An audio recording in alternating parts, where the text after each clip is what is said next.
It is Rick from my home state of North Carolina. Welcome to the show, man. Thank you, Brian. Appreciate it. Glad to be here. I'm glad to have you. I've been looking forward to this. So let's get right into it. Let's talk about this Bigfoot thing. What got you interested in the subject to begin with? I wasn't out looking for it. I've always been fascinated in cryptos, other possibilities of other things, UFOs, ghosts, etc. But I wasn't an active researcher. I used to live in Wisconsin, was crossing the state with a business associate back in 2010, latter part of the day. We saw something cross the road. It was in between Wausau and Green Bay on our way back, and we saw this thing cross the road, 2 lanes of oncoming traffic, grass median in front of us. It leaped over a fence like a hurdler. Didn't know what it was. Wasn't thinking Bigfoot, but knew it was bipedal. Knew the color, kind of a reddish, auburn colored brown. That was striking to me. I was sure it was bipedal. I was sure when the thing went over that fence, it hurtled. I went back, measured the fence. The fence is over 5 foot high. So I was struck with it. Yeah, Smith went into denial mode later. It's an elk or a moose, all that kind of thing. I wasn't so sure. That's fine. Maybe he just didn't want to deal with it. But I started doing online research. Months later, found a BFRO report north of me, Sturgeon Bay area, described the same creature. So, not saying it was the same. To me, though, it validated what I saw could have possibly been something I never thought of. Fast forward from that, I just chose to dive into the subject matter, learn as much as I could about it. Got affiliated with the BFRO, been on investigations, expeditions.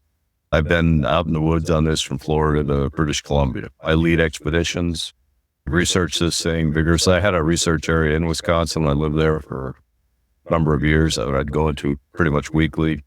I've had all kinds of encounters, experiences with these things. I investigate still actively. I've done that in Wisconsin. I did it in Tennessee for a little while. I do it here in Western North Carolina, upstate of South Carolina. I get into follow up with people who do reports, vet them out.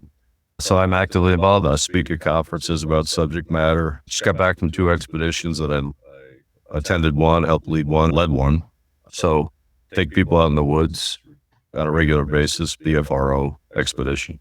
I go out to people's properties when they have possible sightings. I investigate. I've talked to a lot of people, been to lots of locations. I have right now 3 habituation sites I deal with on a regular basis. I've had visuals of these things. You trust your eyes more than anything else. I've seen these things, experienced them in a multitude of ways. I like to talk about some of that today too. So I know these things are real. I've passed all that, cleared the evidence hurdle myself too. So I know these things are, I don't know everything about them, but I know that they are real.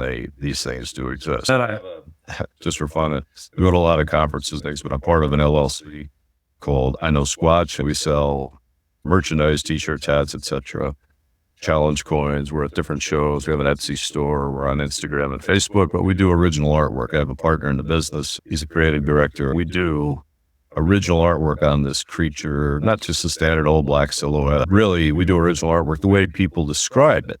We've got a peak. One of the people is looking around a tree. And I can't tell you how many hunters that have told me that. I've seen that kind of thing. That's where we're coming from with that. We've got a number of trademarks. We trademark. I own the word whoop.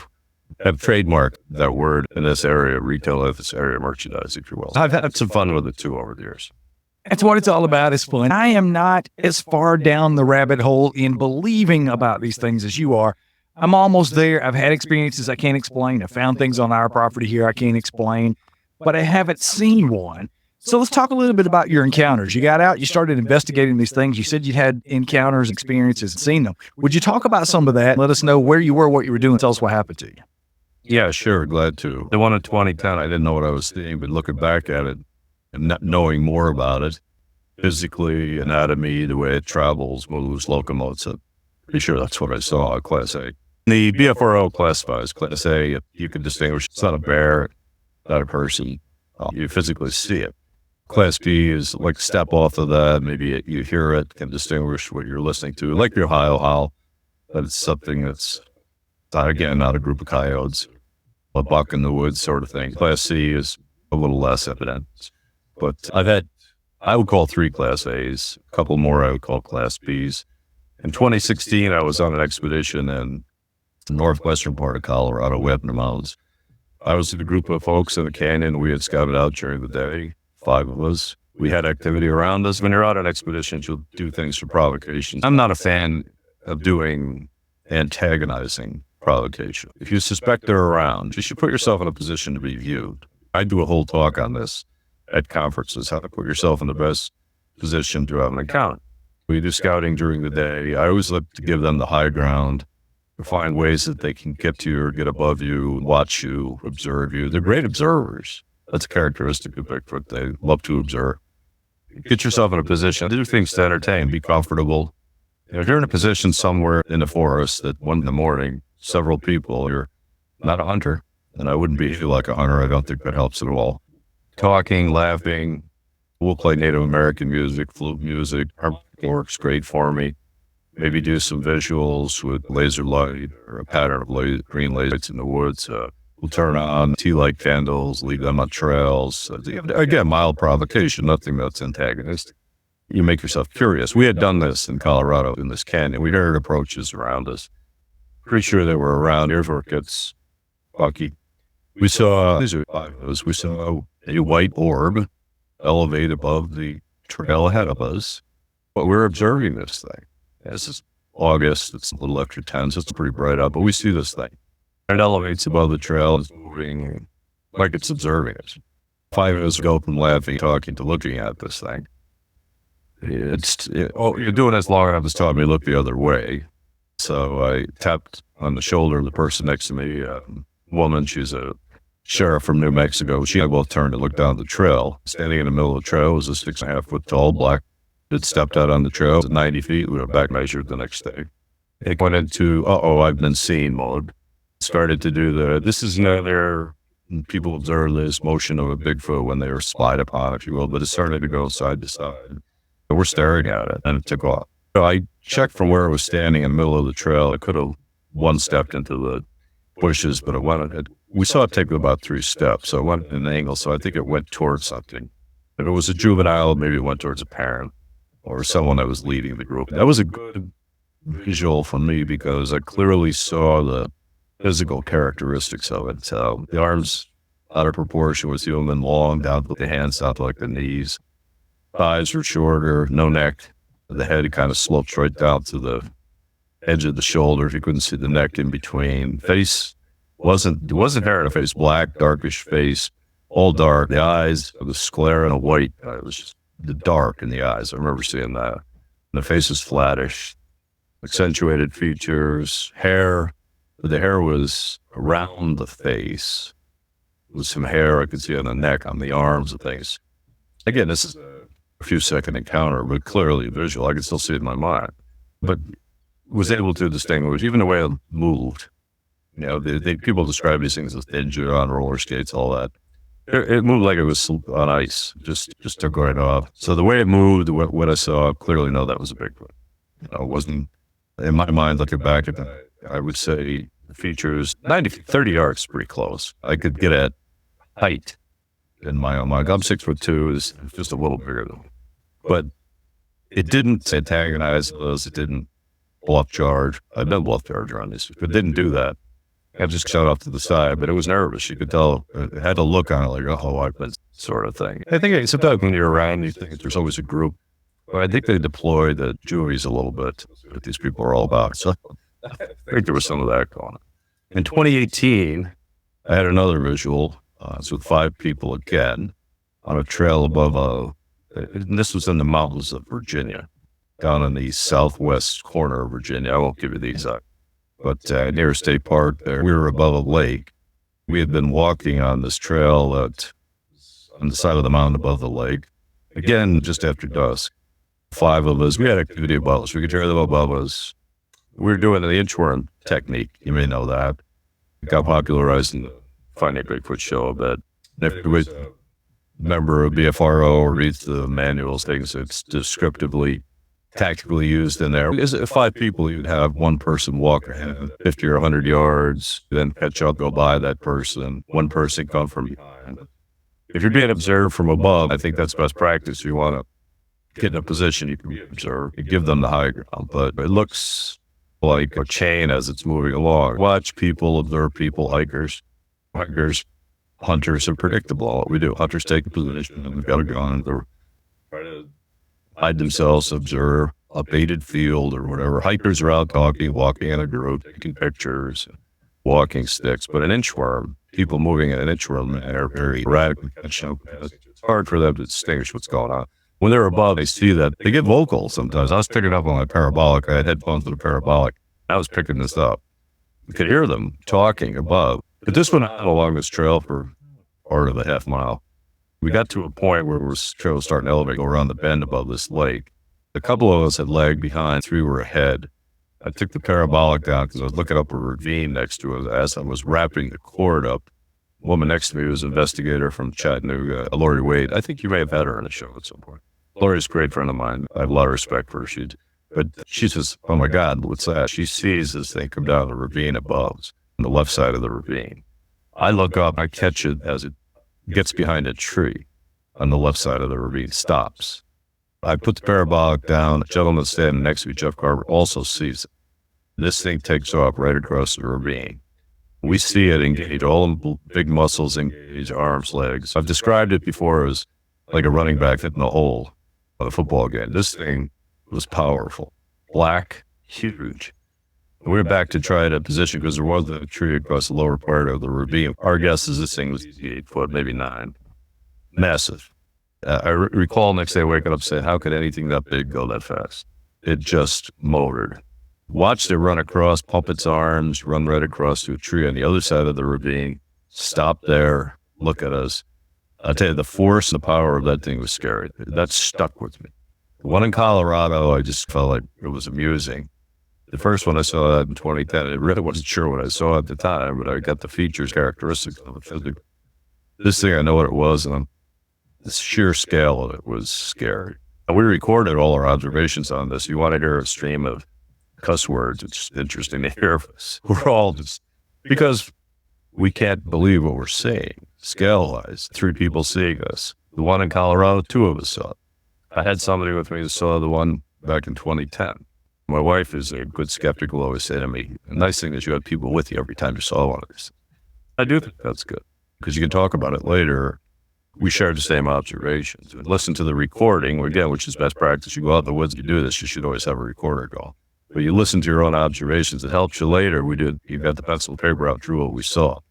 Corroborates all that. It clarifies your thinking.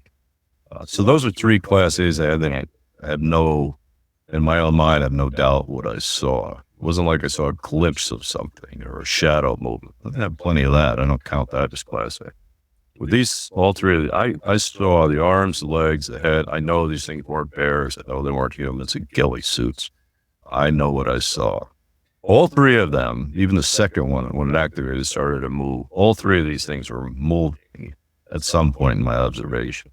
What has struck me later is none of that movement could have been human. It's just too fast. These things, I have to laugh. I go on expeditions. I always tell people, trust your 5 senses. But you can't out-tech these things. You can't outrun them. I don't think you can trick them. If they want to locomote, they want to move. It's pretty darn fast. I got a buddy of mine who'll remain anonymous who's in South Carolina. Just showed me a video a couple of weeks ago of one of these things moving across his property because he's got cameras everywhere. He's got 11 acres. He's got activity. His wife's walking out to the car. This thing takes off. You can see it. It's in the wood line, but it's time of year where we can see right through the woods. The foliage is not out. This thing starts on the right side of the screen, runs all the way across the top of the horizon through the woods on the other side. Now, he's got military connections due to his work. So I wrote the video, showed it to him, put it in the hands of some military scientists. They looked at it, came back. This thing's going about 25, 26 miles an hour. That's fast for a bike. I don't know, Brian, I can't go 26 miles an hour. I'm pretty sure you can. So to my point on their abilities physically, it's amazing. That's what struck me in all 3 of these. It's just the speed, the rapidity of movement, how fast they can move if they want to it's shocking. I had a couple others, probably are notable. I'll just throw in. I had a research area in Wisconsin we used to go to all the time. My wife, I'd leave apples. I'd put them on a stick up 15 feet in the air. I did everything I could to debunk, take the turkeys and squirrels out of the equation. But I'd leave bags of apples, takes out. Anyway, we got back to the trailhead research area. It's up a horse trail. It's part of the Kettle Moraine Forest. If anybody wants, your listeners want to look that up. I researched in there for years. Northern unit. But she gets in the vehicle, I get in the vehicle, the trailhead, and I see this stick structure over in the woods. I said, I got to take a picture of that because I've written a book on that. Stick structures to me is an underserved area of Bigfoot research, and I've got a lot of photos of them. So I get out to take a picture of it, and I look back down the trail. The trail goes 75 yards and bifurcates each way. I just glance on the trail. I see this 4-foot tall black running bipedal-like thing coming off of one branch of the trail across the Y intersection over the other side. It just disappeared. I'm watching it. I see it come. It just runs across, disappeared. Now, I wouldn't call that a Class A. I don't know what that is, but it's a physical observation. Whatever I saw that was running on 2 legs disappeared. I've talked to a lot of witnesses that have had the same sort of experience. Now you see it, now you don't. I don't know how that happens, but it is a characteristic related on Bigfoot. I was another, I think it was 2018. It was in northern Georgia on a trail with 3 other people. We were walking a trail around the side of a mountain late at night. Had some activity below us, ravine below. We were knocking, getting responses. The 4 of us stopped at one point because one of us picked up a signal on her phone. A lot of times where places no signal. All of a sudden got service. We all turned to look at each other. As I looked back down the trail, saw this thing come up out of the ravine. It was gray, huge. It crawled across the gravel road of the 2-track. Smart, too. It went from where the moonshine was bright on one side of the trail into the shadow on the other. They crawled up the high side into the mountain laurel. We went back to that area. You could see where all the grass was flattened out, where it crawled up out of the ravine. It had to be 4 feet, 5 feet wide. This thing, though, belly crawled. Gray, I saw no legs. So here's this thing moving across the ground. Huge. Like at night, I mean, again, I wouldn't call this a Class A, but it was a belly crawling creature that was gray. They crawled across, came up out of a ravine, crawled across the trail, and went up a ravine on the other side. I don't know of an animal that can locomote like that. So it's not I know for sure it wasn't a coyote. Wait, it was too big to be a mountain lion. Maybe a mountain lion would belly crawl. But it came from the area we heard the knocks down below us. We had interaction. We knocked, hit knock, response, call response type thing. Again, I would call those significant encounters, but not a Bigfoot standing in front of me, so to speak. Some discerning I would try to debunk, but those are unique too. Let's talk a little bit about a couple of things. This came up recently. I had Dr. Hogan Shiro on the podcast a couple of weeks back. We got into a very unexpected conversation for me. I didn't do a whole lot of work before the episode because I thought it was just somebody coming on to share their experiences, and he surprised me.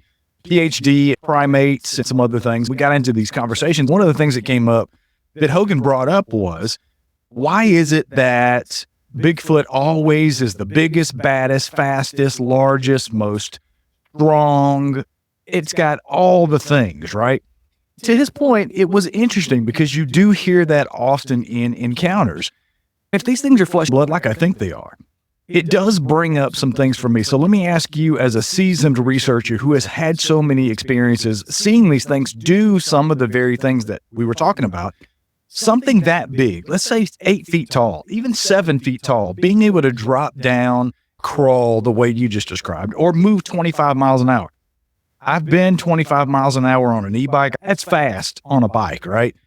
I certainly can't run that fast. So just having the creature be as big as they are, the muscle mass that we're talking about, the perceived strength that would come with that muscle mass, and being able to move that fast in a way, again, this has come up recently over on that Bigfoot podcast when I did an entire show about the IMAX footage from the Great North film back in 2000. What I see in that video, this thing is moving like everybody has explained to me, like almost like you said, on ice or on roller skates, or it even looks like a man on a bike, honestly. The movement is just so unnatural. Let me ask you this, just in your opinion, seeing these things, researching these things, approaching it the way that you do, what is your explanation for them having all the things? It's almost like the superhuman, the superhero of the cryptids, being so big, so strong, so fast. How do you rationalize that as an investigator in your own mind, having seen them do some of those very things? It's hard to rationalize.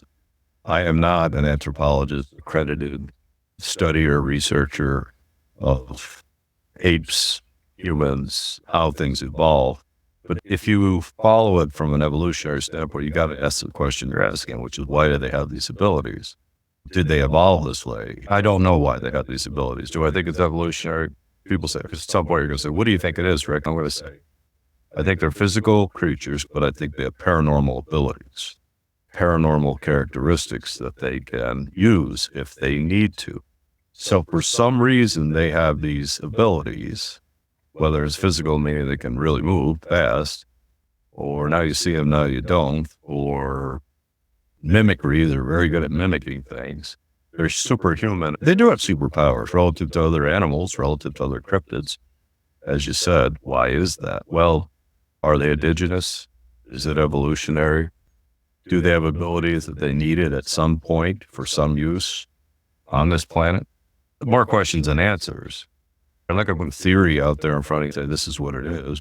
I've heard theories that, oh, they're not from this planet. Maybe they were put here to, what's Tom Powell? Could have been put here to mine years ago or something. I don't know, but it doesn't seem to me they have abilities that were natural on Earth in order to succeed. They see in the dark. Look at all the, looking at them, saying, what are the paranormal things, the physical characteristics, and woo characteristics, or whatever. I think we got to stop thinking that way. Why? So let's talk about a couple of those things we talked about. When you're around these things, electronics fall, phones go dead. I can't tell you how many Tascam recorders I've had just go dead after it's fully charged. That was just the most interesting. One guy had a phone that was down to 15% at recharge. Around them. That's a new one. EMF readings. You get high EMF around them, or even places they've been. One of the gentlemen I deal with, Habituation's got him on getting EMF readings down in the area that they come to all the time, and his property are 20 times normal. Now, how can that be? I don't know. Eye shine, eye glow. What is that all about? Brian, why do they? So people, you can call it whatever you want. I don't really care the nomenclature. Eye shine, eye glow, bioluminescence, blah, blah, blah. I don't really care what that is. I've seen these things, different colors. I've seen amber. I've seen a light blue. I've seen the eyes project like a flashlight on the path in front of them. I've seen white. I've seen red. I saw two pairs of white eyes with two sets of red down in front of them. The whites were up around 7 feet. The red were down about 4 or 5. The shadows around, I believe he had 2 adults and 2 juvies below them. It's all observational evidence. But for some reason, they have the ability, superhero ability, for their eyes to project, for their eyes to shine. It's not like catching a deer to red headlamps when you're out in the woods. But they're bright. They do that. Infrasound, zapping, that whole thing. I've been around that, zapped, experienced infrasound, recorded it, seen it on Audacity. No, I don't know what all that is. I do know infrasound, zapping. We could talk about that more. It's not a great feeling. But they have the ability to do that. Now, you could say that's evolutionary. They developed that so that they could immobilize prey and get the deer. Maybe that works for them that way. That, to me, makes some sense because it's what big cats, elephants have.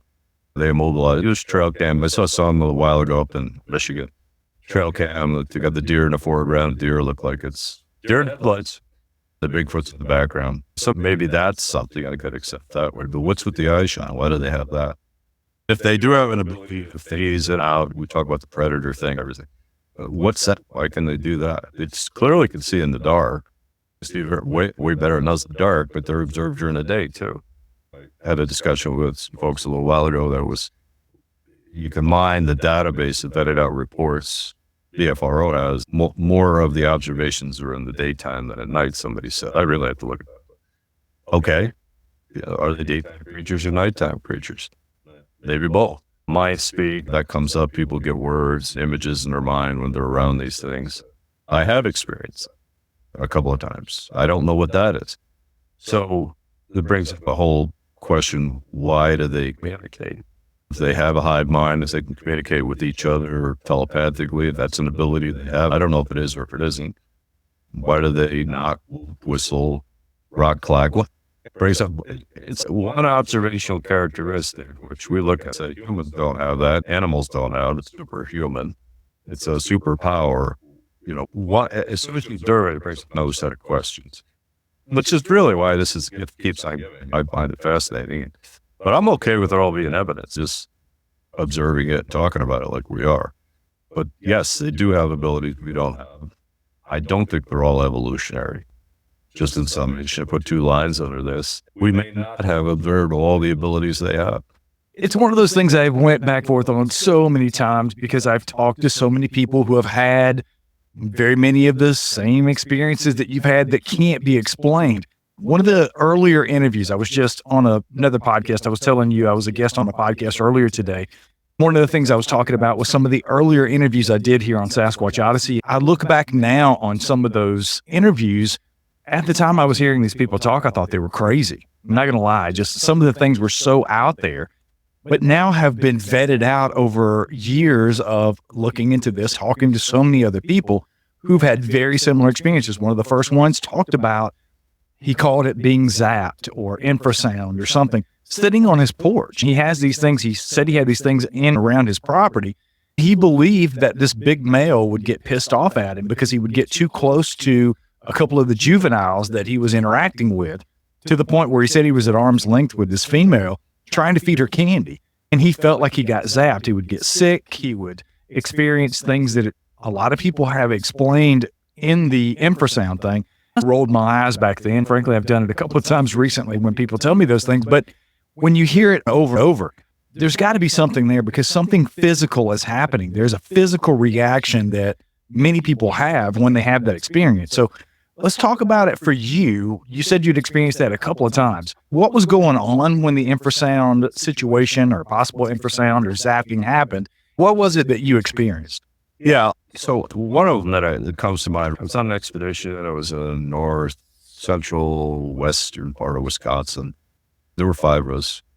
We were out on the trail, pitch black, dark. We came to a gravel road, which went off of the land we were on, the parkland, which we saw some type of an orb thing in a shield moving around below us as we were entering this really pitch black part of the forest. It got to the point we stopped. You could see, we heard some things around us. So we did some stupid things. We turned on the recorder, started playing some rock music, different colored lights. I had some little Halloween lights, push on a set off strobes, colors, and everything. I don't think that went over well. So we did this in the dark for a little while and started to pick up. We could hear movement around us. It started to get the creepy feeling. We decided, let's get out of here. So we thought we were going to reverse, turn around, go back out to, we had a ways to go, a few hundred yards, get back to where it got clearer, because we're in this deep, dark part of the forest, but we think things are around us.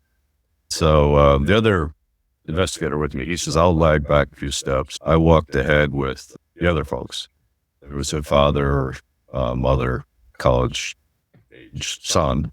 So I started walking with them. We're going along. All of a sudden, behind me, this other researcher says to me, I'm getting zapped. I said, what do you mean? He says, I feel bad. I got fight or flight, terrible. I'm getting this awful feeling like all through me. He says, I said, where's it coming from?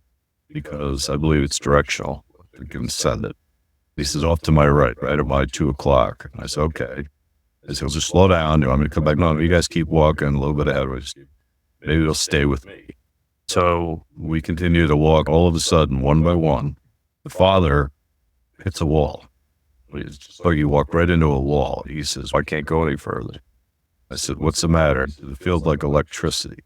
The son walks into it. Bang. Like a wall. Bang. I could feel it. Literally felt like I stuck a screwdriver in an electric socket. It's going through my arms, over my shoulders. I can feel it tingling in my arms. It's immobilizing. It's a big fan. It's all through us. So now you got all of us. Here's a curious thing. The woman in the group doesn't get it. She's walking parallel with us. She's fine. Now the 4 men, we all got it. We're standing there. You don't feel like you can continue. You feel like you can't walk for it. But you've got this feeling radiating through you of static electricity on 10. It's not good. It's heaviness too. There's like you're breathing, trying to catch up with your breathing. You can't fight through it though. You can't. I made that mistake a few times. You can't. But I said, all right, we got to keep walking. We got to keep going. So we're just taking slow steps. I'm talking to the woods, which I do all the time. All right, we're sorry. We should have played all that music back there. We're sorry for the lights. We mean no harm. We're leaving. This is your part of the woods. This is your place. We didn't mean to be disruptive. We're just curious about you. We're going. Please let us go. We continued to walk. Gradually, it dropped off as we got away. It hung around a bit. It was at least 3 to 5 minutes where that was pretty intense, where it was 4 men all immobilized, having a hard time putting one foot in front of the other. The kid, college, was going to get nauseous. you're heavy breathing. When it's like you're in shock. And that was not good. So that one time, like I said, still the woman, she didn't get it. I figured that out. Like, if your eyes, hey, we disrupted a family unit of them back there, pissed off at us because we're in the woods, made a lot of noise. Maybe the alpha female of the group, it was good zapping. It was sympathetic to the woman. Knew the woman in our group was not part of that and said, okay, you men, I'm going to let you all have it. That was not a good feeling. As far as zapping, I had some zapping experiences. That was not a good one. That one felt electrical. I'll give you one other quick one on it. When I saw the one in Virginia, when we saw the come down the ravine go across, and I think they will single out the person in the group that's the leader or the tallest, usually zap them. It seems almost like if we make the leader of the group, who we perceive to be the leader of the group, feel uncomfortable, the others will subside. I was tallest of the five there. I got this feeling. Literally, it felt like somebody just all of a sudden put a piano on my shoulders. It was this massive weight. I said, fight through it. I'm going to keep walking on the trail. I just was standing there. You're heavy breathing. You feel the weight is just compressing you right down in your shoulders, not letting go. There, it's just an awful feeling. I didn't get nauseous or anything. I had somebody standing there with me. You all right? You all right? Kind of thing. I said, I'm all right. I'm fine. But we got to go back. They don't want us to go any further. I'm getting the message. Turn around.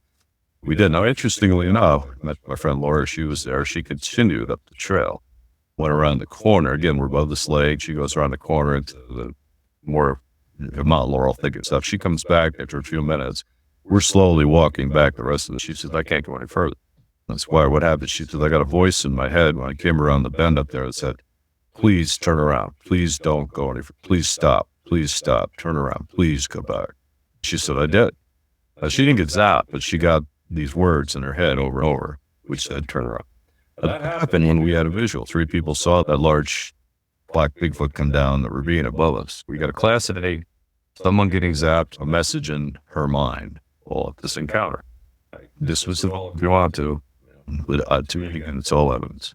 Let's talk a little bit about the mind speak, the telepathic communication thing. You said you'd experienced that. What was that like for you? Because I recall, I believe Lori told me about that. It might have been in person when I hung out with her up in the Smokies last year, or she talked about it on the show, or possibly both. So one of the best ones that's very clear with me was years ago. I mentioned the northern unit, Kettle Moraine Forest in Wisconsin. I had a research area. I was in there. I was new to this. Bumble around when you're first doing this, and you go in the woods, you do things. Later on, you look back to what the heck I do that for? Yeah, it's pretty stupid. I would go, instead of just going out at night, I would get to some areas in the woods before the sun came up. I would walk horse trails, or I'd go back in the woods solo. I was trying to observe, if I hear a knock or something, I'd walk along shallow, make noises, whoop noises, or whistles. So I'm in this area near your listeners know there, near the Parnell Tower, which is a big observational tower up in a hill in northern Utah, the Kettle Moraine. I was in a horse trail not far from there. I'd been in the woods for a couple hours. So I got to a spot. I went off trail, thought I saw a print in a bog, and I saw this area of all these boughs from trees, newly torn down, saplings torn down, or laid out almost in a nest. And I'm saying, what kind of creature could have done that? So I'm over picking these things up, looking at them. They're all 5 feet long, laid down across each other. I'm just puzzled. But if you're a Bigfoot, you're around, you're looking at who the heck is this human out here following my potential next at 7:30 in the morning? The sun's just going up. What the heck's he doing? Looking back, I felt it was an annoyance. So back out on the trail, walking along, I come to a clearing. I step out and I walk up in this clearing. I see a deer standing in this clearing. It's a doe. I got very close to it. I didn't know why. I said, why is this thing not moving? It's feet from me. It's got a look in its eye like can't move, like it's scared to death. I'm saying to myself, I didn't scare it. Why does it do it? So later on, get back to our prior conversation, if they can use zapping to immobilize something, maybe it was prey. I was in the prey window at that moment. Here I come strolling along, my backpack, my walking stick, making noise in the woods, picking up part of a potential nest. I couldn't figure that out. It wandered away from me. As I stepped out of the clearing back onto the trail, these pebbles started coming out of the woods over my shoulder. I'm saying, what in the heck is that? Then some acorns. They're hitting me in the back of my shoulders. I stop. I pull out my binoculars and I look in the woods. I'm saying, what in the heck is doing that? I'm calling out, hey, who are you? What are you doing? Nothing. So I walk another 10, 20 yards, it starts again. Small pebbles, acorns coming out of the woods, flying over my shoulder, hitting me in the shoulder. I stopped it again, pull out the binoculars, stare up into the woods to my left. Don't see anything. I take a few more steps, third time. Happens again. Acorns are hitting me in the back of the head, on the shoulders. I stop. I got the binoculars up. I'm staring intensely into the woods. I'm calling out and I'm saying, "Who's there? What are you?" I'm yelling into the woods. All of a sudden, a matter of feet behind me, 20 feet, a tree gets pushed over. I think it's going to hit me. Yeah, I hear it right behind me. This massive tree is cracking, being pushed over. If you ever heard a tree get pushed over, cracked in the woods, it's intense. This is close. 20 feet. It's close behind me. I think I have to turn to see this, but I'm scared. In my mind, I hear, "Run, run, run." The word run, over and over. Run. Don't look back. Run. I can hear it right now. Don't look back. I take off running. I don't look back. I run 250 yards plus to the head of the trailhead, getting my vehicle whole ass out of there. Now, I remember I'm driving down the road and call my wife. I said, "You can't believe what just happened to me. You think you're having a heart attack. It's awful." But I heard those words in my head. I went back within a day or two, dragged my wife back there with me, went down just light off the trail. Here's this tree that's broken off about 9 feet off the ground. It's snapped off right next to the trail, just off the trail. I was standing up trail. This is above the trail. Like I said, it was close, 20 feet. It snapped off right there. I stepped down to take a look. There's footprints around, massive footprints. I remember counting 5, 6, 7 of them. There's grass around. I don't have a casting kit. I don't know what. This is early on in my, I'm like, what am I looking at? She's just up in the trail a little above me. She hears from the hill above us something go, "Whoop." She says, "Hear that?" I go, "What was that?" Because I'm stepping around. It does it again. She says, "Something is making a noise. Like, it sounds like whoop above us." So I said, "Let's get out of here." So we take off, we get out. I drag another guy back in there within days. It's an investigator. I'll leave anonymous, but I drag him in there. We go up the hill that's just above that. There's two on the hill above, in the foliage up there. There's 2 trees snapped off at about 8, 9 feet in the air, twisted, snapped. So this is stick structures there. There's 2 of them side by side. We find a pile of scat up there that's the size of a football. Right at the base of these things. I think it's an observation post area where they were looking at us. I think when what happened to me with the tree being pushed over below, I just happened to be and wandered up to an observation area. Because these things will have set trees, areas they traverse a lot. I think I was at that. We saw the footprints. There were a multitude of footprints in this place. That tree that was pushed over next to me, the other investigator that was with me estimated, he's an engineering guy, that it was 1,800 pounds in weight. Now, this thing being snapped at that height, 10 inches across, tree kind of thing, that takes a lot of force. The reason there were multiple footprints there, I think there was more than one. So you had a couple alpha males there. I'm yelling in the woods with my binoculars. Scared the snot out of me. But I did hear those words in my head as I ran. I did not look back. So mind speak, call it what you want. I heard those words clearly to this day. So that was one. Mind speak. I had another one in Iowa years later, shorter story. I was with a group. We were in a dark area near a swamp. I closed my eyes. I was just talking, saying, "I know if you're there, let me know you're there." I got in my mind the mental image of an arch. It looked like it had vegetation. It looked shaped like a St. Louis arch. It was greenish, yellow, luminous. Like if you had a glow stick, you lit up a glow stick. It was like that color. Months later, I was doing some research. Again, way out in the woods, 3:30 in the morning with a buddy of mine. Just as the sun was coming up, 5:30-ish, we came over a hill. I saw an arch. Here's this arch that's 15, 20 feet across at the base, 9 feet high. It's a bunch of vegetation all twisted, tied together into an arch over a trail. The sun, the way it's coming in, is illuminating, lighting this thing up. You can see it through the forest. I look at this. I said to the guy I'm with, "Steve, I've seen that thing before. I saw that thing before." Months, it was in September, right? That image was in my mind back in April and May of that year. So 4 or 5 months before I saw that same thing. Now, I understand. Everybody's listening to that. It's a bunch of woo and all that. I'm just telling you what happened. I didn't go out looking for this arch. I don't know what that means. I don't know how that can be. Those are 2 incidents. One is an image that was conveyed to me in my mind. The other are words. I don't know how that happens. Maybe those are the superpowers you were referring to earlier, but it's part of the mystery. It's what keeps me coming back, man. Let's talk a little bit about the stick structures. I want to talk about some habituation stuff as well, but let's get into the stick structures because that's something that I have not put a lot of credence in, honestly. But stick structures, particularly breaks, for example, to me are very subjective. They are anecdotal evidence at best because it could be something natural that happens to these things. Now, I did see a ton of what I consider to be tree breaks or, I guess, structures in some fashion while I was up in Radium last year. But there were so many of them. It was one of the most prevalent things out there next to the footprints that people have seen. You'll see these. If you watch the Discovering Bigfoot documentary out on Netflix or wherever you can watch it, you'll see this stuff in Todd's research area.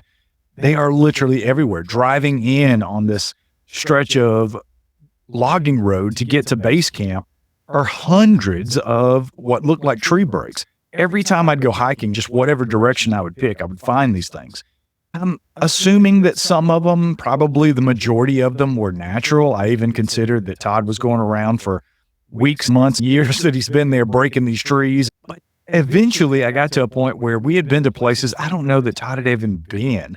I was finding these things. We found this one particular tree structure. I won't get into the details. I've talked about it on the show, but there's this 100-foot tall, 300-year-old tree. There's 80-foot long trees that are propped up exactly due north, due south. There was a third one that was almost east-west, but not really.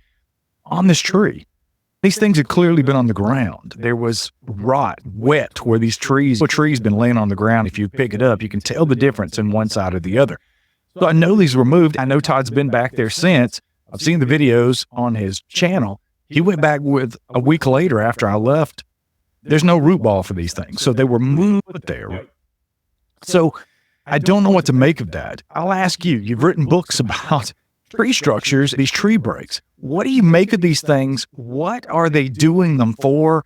I've seen things that don't make sense that look like teepee structures. There's one in my book. If you pick up Sasquatch Unleashed, The Truth Behind the Legend, you'll see that in the book. It's like a 9-foot teepee structure. I don't know why they would make these. It's not going to serve any purpose as far as keeping them dry or even keeping them out of the wind per se. Talk about the stick structures. What have you found? What have you come to understand about them? What do you think they're doing them for? That's real cool. I like that. I think it's great that you're okay to talk about it. I'll make the plug right here. But here's the field guide to Bigfoot stick structures. I'm in my 4th edition on this. You can get it at our Etsy store. I know Squatch. Any of the conferences I'm at, I have this year. I'm at Marion in a couple of weeks. I'll be talking at that one too. I'll see you there. Thank you. I'll be there. I'm talking Saturday afternoon. I think at 1 o'clock. But anyway, people come up. I sell a lot of these because they want to take it with them. I have actual pictures in here of the different types. I've categorized them. I've got thousands of these images. I think for the categories that I have 7 categories. I've got some ground glyphs too, but the asterisks, the X's, the arches, TPs you mentioned, and then these breaks, these acute angle breaks, they fall into those categories. I don't know if you're in Florida. I've seen them look the same in Mayaca Park. I've seen them up in Harrison Lake, British Columbia. They're the same kind of things. I have to actually have a reference to Radium Springs on the back here to Survivor Man. That episode 2, maybe they're out in the woods. They've got some really good images of some of those things too. I agree with you. Some of them you look at you. There's no way that could have happened naturally. So what is it if it happens naturally? I've got some of that in here. I think you should always debunk and always ask first. That's the first thing you do. I've got more questions than answers on this probably too, but I just said a tropism. A tropism is typically, again, not a botanist, but a horticulturist. But it's when a plant grows towards a force, if you will. So the geotropism means it's growing towards gravity, growing towards ground. Hydrotropism, it's growing toward water. Phototropism will grow towards the sun. The weaned saplings, especially a younger piece of vegetation, will have a tendency of maneuvering or growing towards that. Up north, get a lot of snow load. Heading streets over, and they stay in position, if you will. Microbursts and thunderstorms devastate a lot of things. I was in a group in Kentucky a while ago. They took me to a spot. Why do you see this, Rick? And they said, nah, it's all natural. You can almost see the path that the wind took, the wind shear took, a thunderstorm. But that's not what we're talking about here. We're talking about things that get placed, as you said, the root balls up in the air sort of thing. You got to be careful. I will throw this out there, especially white pines, pine trees, or root system is nothing. It's very shallow in the ground. They snap, bend over freakishly all the time. But we think hardwood things that are pulled out of the ground, the root balls up in the air in the middle of one of these structures. You got to start scratching your head. Of the different types that are out there, a lot of things too that people can look for. They can say maybe a Bigfoot did this. I always call it equivalency, but the members of the structure quite often are the same length, same girth, same size. The side branches have been stripped off of it. They will, as you pointed out, put the roots just high up in the air. If you can't find where that came out of the ground anywhere close to this thing, then it was transported or brought in to form this. So you should always look for engineering, design. I always look to see if more than one Bigfoot was involved in it, because I do think when they put these things up, they put them together for whatever reason. An asterisk will have 3 members minimum. An X is 2, but an asterisk will have 3. When they're put together so that they're equidistant from the center of this thing, so it's been engineered together, it's hard for that to randomly fall that way in the woods. You get 3, 4, 5, 6 pieces, 6 trees, branches, bark stripped up, branches removed from the sides, root balls up in the air, forming a large X. It stands out in the woods by itself. It's away from anywhere that it could have grown out of the ground, artificially placed. Then you got to start thinking, I don't think the wind did that. I don't think it happened naturally. But it's okay to ask those questions. A lot of these symbols, the asterisk, the X, the arches, have some relationship in my mind to Native American symbols. They look like a lot of those. And if you look at some of Native American symbols, the X, the asterisk, typically X will mean a male presence. Asterisk a lot of times means has something to do with the sun or has something to do with better times. Or that could mean things could be address markers. They could be symbols when they get together as a group, maybe have a meeting, they put them up. I've seen these things go up in areas where I did research, observation. I watched them go up in the spring, say they come down in the fall sometimes. So they don't put them up permanently always. So I think it takes, I'll get to one other point here too, both with the saplings that get bent over, everything stripped off the sides. It's bent over like the St. Louis Arch, but they'll still take the other and stick it under a log, stick it under a rock, or stick it down on the ground a couple of feet. That's hard to believe that just happens naturally because the sapling, skinny top of a tree is trying to grow towards the sun. It's trying to reach up there for the sun or reach towards water or whatever. It's unnatural for it to get bent over, stuck in the ground 2 feet, or have a rock pulled over. So when you see those kinds of things, you look at that structurally, it's artificially done. It brings up a question. The nest, as you mentioned that before, I've had this debate with Cliff a few times. Nobody's ever seen Bigfoot build one of these things. I'm like, yeah, you're right. I can't wait till that happens. I'd like to see it. There's that video in Mississippi, the one stripping all the bark off the tree from the back. You can see it there. I think it's getting something to eat out of there. Larvae, or maybe it had a headache that's eating the bark or something. Nobody's seen one of these things getting built. That's true, but then Cliff is out in places where there's nests climbing into them too. I think a nest is a stick structure. In my mind, that's a stick structure. That's validation. Some of these nests, you said, I don't know why they do those. I'm going to throw this out there as again, I'm guessing. No Bigfoot has told me why they do this, but I think to build those, they can sit in them, observe from, maybe not be seen as much. Place in Wisconsin where they're above a horse trail. There was activity around there. They were bugging the horses, so I got called in to look. But they were up above the horse trail. They had 2 of these things anchored up against some trees so they could sit in them, watch people below ride by, back and forth, not be seen. So they were able to get closer because they had built these sort of nests of things, lean-tos, if you will. And no people are getting up there. We had a mountain goat to get up there. But yeah, they will do this for a reason, sometimes camouflage. Maybe it does help them to hunt. Maybe they have turkeys sitting on these things. I've seen them in the bottom of glacial formation kettles or in areas we had activity. We watched these things all get built in one area over a period of time. Hoop after hoop. Weird stuff was going on. We'd go in there at night. Everybody got the creeped out feeling. It was weird. Then all of a sudden, a year later, they're all gone. Now, I'll bring that up too because it's not natural. If these things are happening naturally, in a group, you typically see these things in a group in the woods. What is it that naturally takes them all down a year later? So it's okay, the wind, it was all wind, it was historic, it blew them all in that way. I always tell people, observe, it's a fun way to go research Bigfoots, go out and you see some of these things. But I always tell people, try to debunk them first, but leave them alone. Don't touch them, don't disturb. Bigfoot's built these things. It's for a purpose. I have had activity around these things, so daytime, nighttime. You find one of these things in the woods, you place do some provocation, do some knocks. I can't tell you how many times I've had response. So I just assume that stick structures mean Bigfoot's around. Because in my experience, a lot of times it's a good place to interact.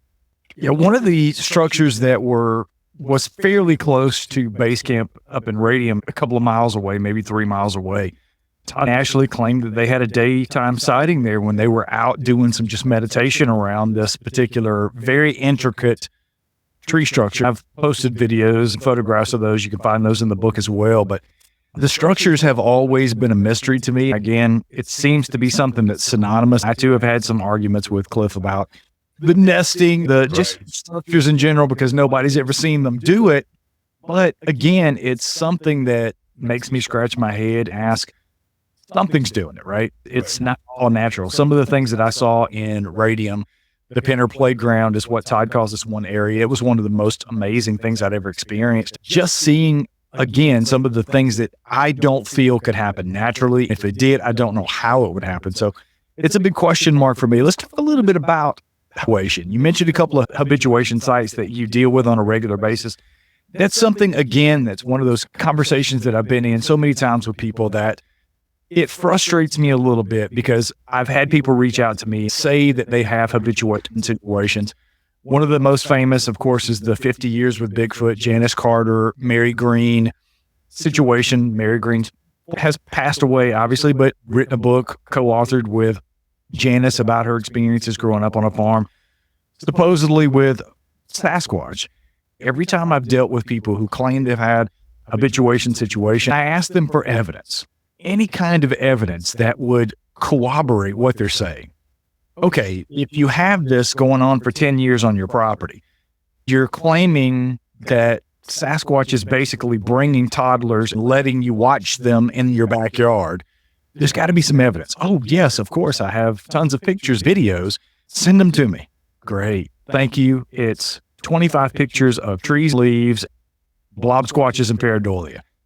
I'm hoping that you have better experiences with your habituation situation than I have as a researcher, investigator, because it frustrates me to no end. Because when you hear that word, it is an ongoing thing. It's something they experience on a regular basis.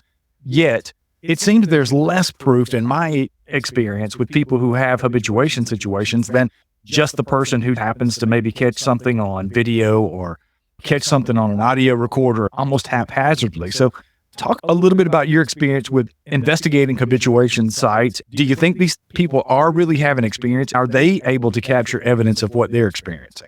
Yes. I have 3 right now. I also have another that's in another state. I stay in touch with her around. She's got activity on her property. But curiously, this woman, every place she's lived, she's had activity. She got to the point where she went and got CAT scans because she thought maybe she was crazy. She's not. So they follow her. I have one gentleman's got a property in central Tennessee. Come on. Property moved in 10 years ago. Things really happened. I can't give it away because it's a confidentiality kind of thing, but there's documented evidence literally every day since. I've been in a property multiple times. I've got thermal images of these things right in front of me. Big Mr. Magoo face sticking out of the woods looking at me. He sees the things. We've got every kind of audio, gift interaction almost on a daily basis. Handprints on the house, on his satellite, dermal ridges, everything. He's got every kind of recording, every kind of strangest, weirdest you want to mention. This guy's got on his property. There's so much evidence I don't know what to do with it. He's had the children from the neighborhood out back to his property down the woods seeing them. We've got thermal pictures of them. He'll put up trail cams. We don't try to trick them on dates. Have a good coexistence with them, but he's got them going by in front of the trail cam. I could pick everything they like to eat. Like the things like to pick up. They're very tactile, so rubber erasers things, rubber ducks, they love that stuff. They pick that up, take it. They'll take things away, they bring things back. We've got every kind of mimicry voice recording imaginable. I actually have this guy presenting Expedition who's playing a lot of this stuff for people recently. A lot of audio, a lot of visual, a lot of interactive, still interactive, pictures every day of what they, we take pictures of stuff that he puts out and he's got like a shooting range in the woods behind him. He'll put stuff out on the range, take pictures of it, and the next day it's moved. how they move it. For some reason in their mind, these things have got an organizational mindset of some autistic. They see order things we don't, but they always put things in orders of 3-1. So you've probably heard that kind of thing before, but there's something going on with them, 3-1. 4 things together, you put 3 here, 1 there, take 1 away. I don't know what's going on with that if they do it over. But I've got all kinds of, this guy's got so much evidence I don't know what to do with, but we don't want to turn his property into Disney World for Squatches.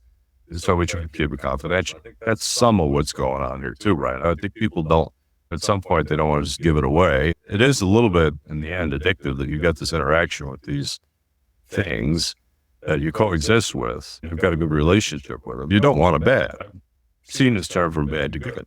Also, too, at some point you have to go out and talk to them, yell at them in the woods. They don't pound on the house anymore. I got another one just popped up. It's not far from me in Western North Carolina. They got a pump house on the property. The dark things are going in the pump house, drinking the water. I think they're bringing the juveniles. It's going on all the time. A woman at the property is seeing it. She saw I driving down in the holler in her driveway the other day in the woods. She sees an arm reach out of the woods. Up at 6-7 feet in the air, this black arm and toss what looks like a young chimpanzee up to 9 feet in the air onto a tree. It grabs a tree, swings around, and goes into the woods. She saw this just recently. I went out on this investigation. She got a pump house in the woods above that for a spring. They're in the pump house all the time. Son has tried to do things in the pump house to try to cover up, keep them going. They take it down. They go in there. They're drinking the water out of the pump because it's available. You know, I had another state, they were drinking the rainwater. The buckets together in rainwater. They were going up to the house drinking the rainwater. I've got recording after recording where you can hear them banging on the drums, even if the drum is empty, like, where's the water? There's a reason why they come around, typically, that leads to this. But if it's there, water's a big one. I'm a big believer in water. The one I mentioned is the one in South Tennessee. He's got a 1-acre lake in the woods behind his house, a ravine. He's got 4 acres back there, 11 acres to the butts too, and a greenway. They can get it out. They're going to the lake at night to get something to drink, whatever they need to. And his place is a good place to go look around. It's not unique either. They visit other locations, other houses. So you get a witness comes forward that says, I got an habituation, I got a situation here. As an investigator, I go out and investigate, and it's ongoing. You realize, okay, they're not going anywhere. They're probably there before the house got built, and they probably were traverse that area, accessing water regularly. But water's a big part of it. I got another one in North Carolina. This is near Lake James, Marion, up in that area. Emily's got him under property. He's got 5 acres. Mountain behind him, railroad tracks behind him. There's a culvert goes under the railroad tracks. They come through the culvert hole. Big, but they come through it. They're in the herb garden. They're peeking in the windows, daughter sewing in the window. I've been on the property at night, seen them come through. You can see them standing in the dark. You can see the eyes of 7-8 feet, standing where they came through the culvert. See a head shape over there that's looking at you. He sits on his patio in the back, looks up in the woods at night with a spotting scope. You can see the eye shine up there. They'll yell, hey, buggers! They look at him just around. You can see the eyes, the head move side to side. He's got all kinds of recording. I've been there in the property, heard his samurai chatter, heard him talking back and forth. Had a gifting station on a big rock, the other side of the railroad tracks in the woods. He put things out, they'd leave things, take things. They put a big X up over it at one point, they took it down. So it's interactive. These things are not, it's not a one-time thing. When you have an habituation site, it's interactive. It's not, in each case, it's not like the people went out to create the situation. I'm going to invite Bigfoot to my property. There it is. See, strange things happen. And they repeat. At some point, they decide to report. Maybe it winds up in the BFRO. All of a sudden it shows up. We go on out. I always try to see if it's just a Bigfoot that's traversing the property or walking by, or if it's resident. They stay on that. If there's sustenance there, it's accessible, they're going to come around. But I don't think it's unique when you see a habituation like they're only on that location. I think they're visiting houses all up and down the block because it's buttoned up against the greenway. It's easy to do. Why would you? We're predictable. As I said earlier, they're great. And we're predictable. If all of a sudden we have a cookout and leave a bunch of stuff in the yard, they're going to come access. I hear what you're saying, but you got to remember too, these people are not, they didn't wake up as born scientists. No, I think you know how to collect, observe all this. I was listening to your recent talk with Renee. I had met Renee, talked with her, etc. She's truly a scientist. She had made the point, I did 9 seasons, but I don't think there's evidence. Kind of thing. Okay, fine. She's got the role in the show. Get all that. But if a Bigfoot walked down on a trail and shook hands with her, she would say, I didn't put the labels on the bio, follow the scientific protocol before it did that, so therefore it's not valid. I would look at the evidence. Bigfoot walked out and shook your hand. If it wasn't a bear, it wasn't a person. If you don't want to call it Bigfoot, you call it whatever you want to, but it still happened. I think with habituation, you get a lot of this stuff going on where there's constant interaction. I don't think people know what to do with it properly. System of trail cams like Scott Carpenter put up, he had a great system of them. He got some great visuals. I've seen them. God rest in peace. I've sat down and looked at some of the things he did. How about that white one he got popping up out of the bushes looking at him? Come on. Great. That's great evidence. The head on that thing is massive. That's great evidence. You cannot look at that and say that's a natural occurring animal that we know in the woods. It's great evidence, but he's smart enough to do that.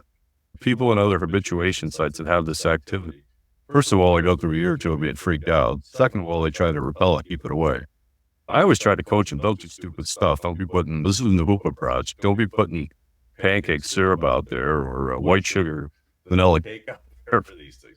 Last thing you want is a creature that science denies on a sugar high in your backyard. So I always tell them to calm down, don't create a dependency. Number two, I try to tell them to collect evidence, keep a journal, write things down. I look for behaviors that I know of or that they do. These things out, they do repeat behaviorally. They do a lot of the same things. But they're curious. They'll send the kids around. They'll poke on things, pull plants out of the ground, and they'll harvest things. We got he's got on his property that I mentioned earlier. He's got an apple tree in the back of his property. I always tell people, try to get coexistence of these things. Tell them, your side's the woods, this side's mine. Side. Got an apple tree in the back of the property. But when the apples come harvest time, they come take all the apples off the wood side. The side that's right up against the wood, they take the apples off that side like it's theirs. And the other side, where the apples are facing the house, they don't touch. Those are your apples. These apples are mine on this side. That's ultimately where you want to get with these things. You don't want them on your roof, banging on the house, creating problems. You don't want to antagonize. You don't want to get in the situation where firing shotgun blasts into the woods. You can't do that kind. Just accept it for what it is. It's a creature or creatures that live in the woods. So be it. Don't get into those, I can't be here. There's no way these things exist because there's no such thing. It is what it is. They are in the woods. They're around your property. You're smart enough to not just dismiss it, say it's a bear. You want to live with it. It's okay, I think, to have a little bit of communication, dialogue with them, record what they do. Just look at it and some of the things he's recorded. These things, I think they have the ability to mimic. So one of the things he's recorded a lot of is mechanical noises, circular saws, staple guns. I can't tell you how many times he shares. We got another staple gun. They'll come right up to it. They'll eat an apple and hear him standing there at 3 a.m. chewing on an apple. They'll come right up to it and do staple gun noises. However they do that, I don't know, but they must be hearing workers put roofing shingles on a house of construction somewhere. They like the noise. They do it, but they do it all the time. Any of us that are out researching have heard these mechanical noises in the woods. Car alarms, in the middle of the woods, no car anywhere in sight. Car doors closing, buzz saws. I don't know what that rock hitting a stop sign. We've heard this in the woods. There's no cars, no vehicles anywhere. They have the ability to do this. Around habituation sites, when they get more comfortable, they start to do so. I don't know why that is. You can record it.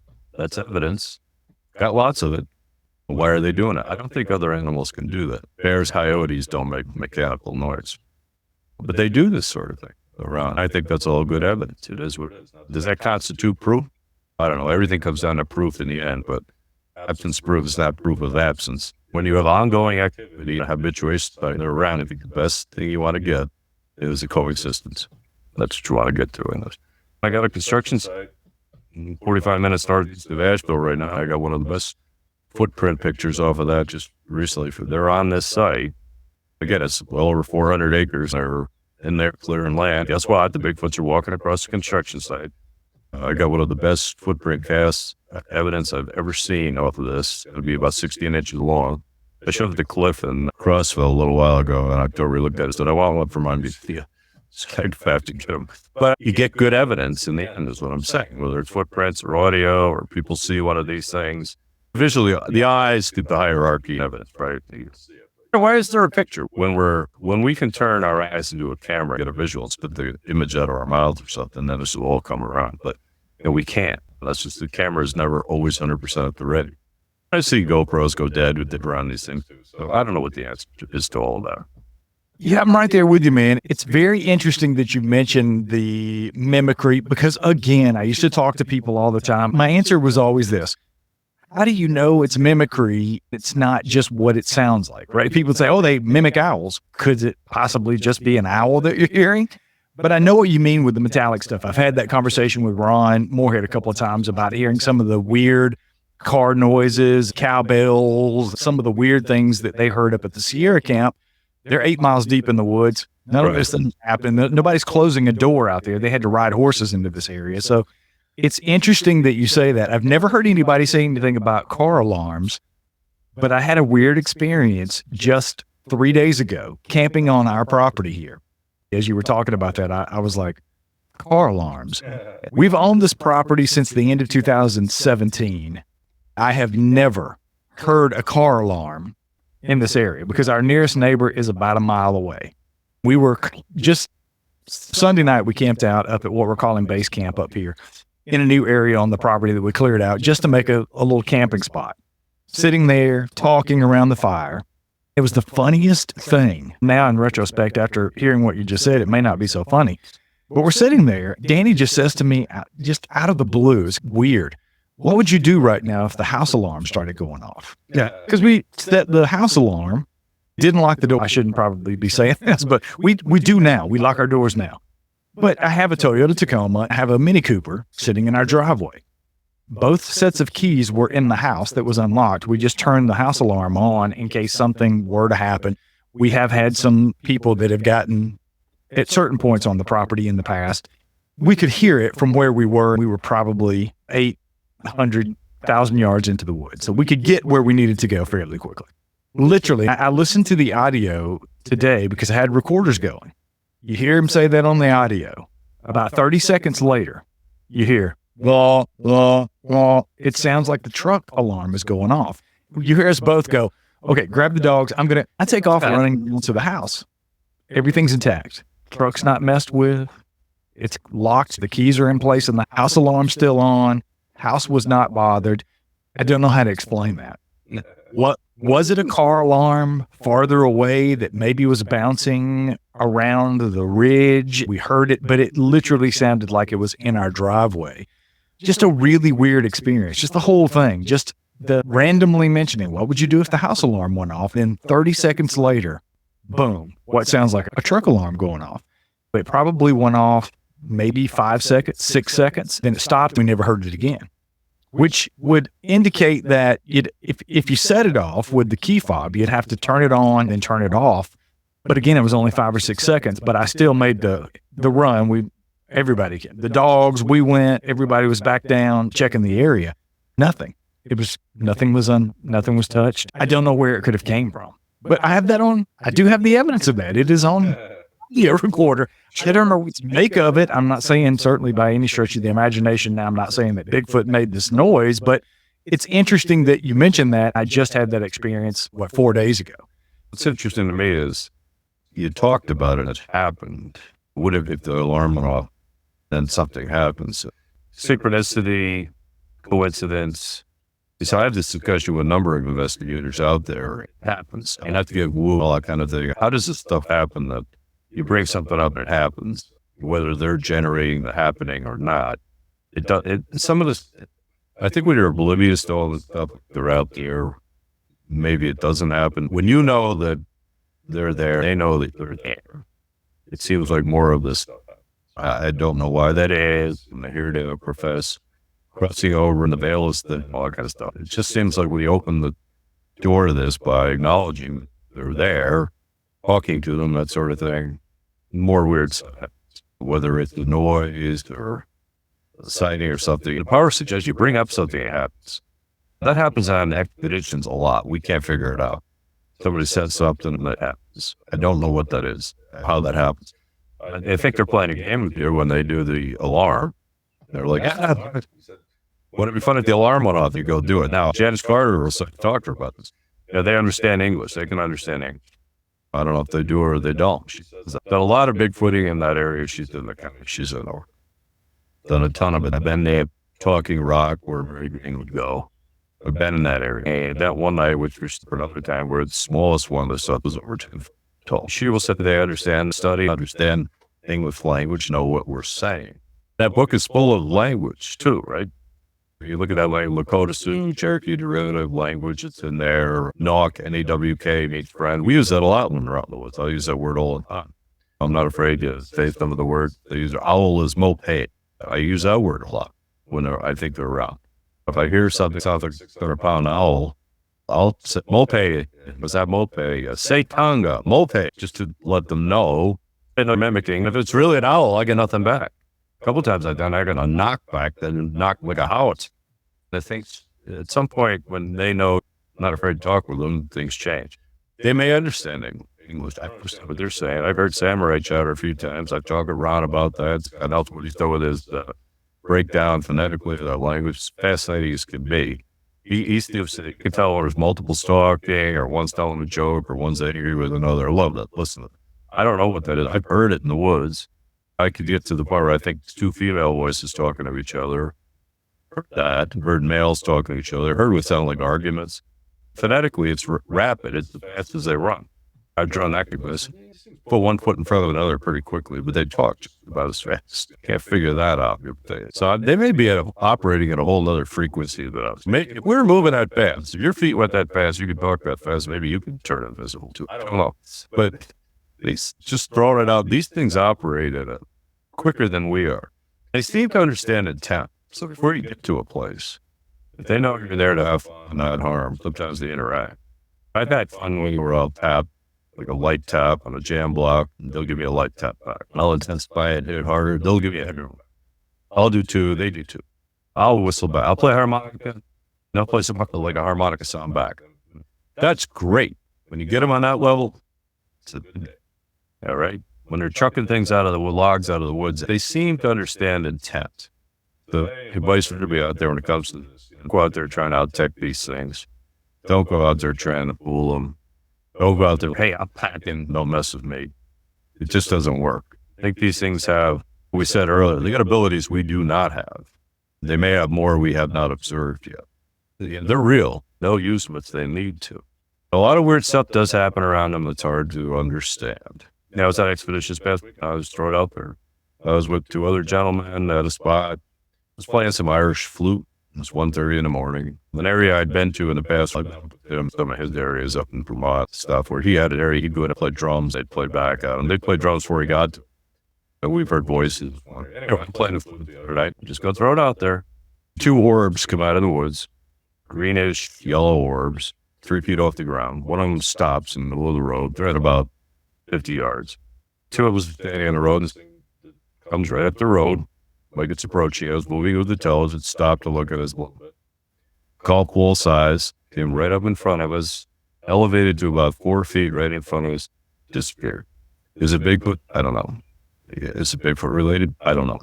Is it woo? I don't know. Just saw it. 3 of us saw it, watched it. We're still talking back for the messenger this week. What the hell was that? I have wasted more time in the past days looking up everything I could possibly find out fireflies, time of year, what they can do.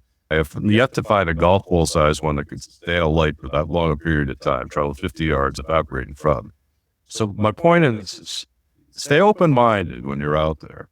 Don't be afraid to embrace different things that can happen. So maybe when you got talking about that car alarm, you were out there the other, it was game on, playtime. You got to be okay with that in the end. If you go away and start saying, well, it's got to be proved, you drive yourself crazy. In the end, you do. You'll drive yourself nuts. There's a lot of disinformation, misinformation, all that kind of thing out on the internet. I listened to Renee talk about that there. She's right. There's a lot of BS out there. I've had to investigate a lot of things where it's a couple of drunk people on our ATV out in the woods, or a kid looking out a bus window on the way home, see a Bigfoot in the woods. But when stuff happens you can't explain, and it is maybe around the Bigfoot phenomenon, I think you got to be okay with it. But we just have to be careful with, especially the longer you're around, is dogmatic. It's not real, it's not physical. It doesn't fall under the left side of the ledger, so therefore I'm not going to acknowledge it. It's all evidence. We should look at it for that. Whether it's the habituation side, where people don't know what to do with what's happening around them, or the orb I saw come out of the woods, it's evidence. I'm okay with it. I recorded a lot of weird things over the years. I do not know what it is. It's evidence. And I think you just got to be able to accept it. You start dismissing it all, You're just closing your mind. I'm not a big fan of that. I'm okay with not knowing what everything is. I'm okay with observing. They're observing us a lot. Why can't we observe them? Let's tell them one more time what the book is, where they can find the book. Do you have anything coming up that you want to tell everybody about, where you're going to be, where they can catch up with you? Yeah, I'll be in Marion in a few weeks at the Bigfoot Festival, West North Carolina. One of the speakers at that, I think at the afternoon, one of the afternoon slots on Saturday at the look, I think it's 1:00 on Saturday. They do that outside, so that's nice. They did it there last year. I think I'm doing it again this year. We'll be at Townsend, Tennessee. I know Squatch will be selling merchandise, things like that. That's coming up in a few weeks. So we have 2 of them in May. We'll be in Gatlinburg this year.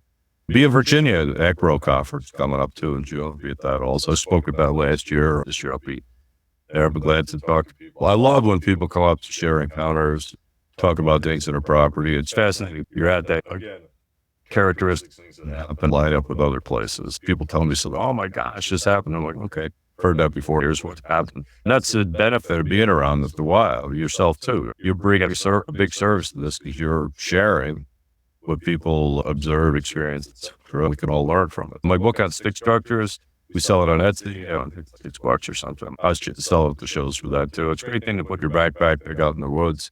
I know Squatch on Etsy, Instagram, Facebook. We post things all the time on that, different things, try to keep it an active conversation. Got a lot of followers too on that. My partner runs that business, my business. That's what we're all about. I just had an expedition last week, so I just got out of the woods Sunday afternoon. 5 days, nights. So still catching up on my sleep. Been out in the woods till 3 a.m. I'll tell you what, I love it. It's fun. I've been scared. I've come to peace with this thing. I think these things know that I know they're there. I know they're there. That's okay. I always fall back in a Native American approach to these things. I got a friend, William Nightbuck up in Virginia. He'll always say to me, I treat them with respect.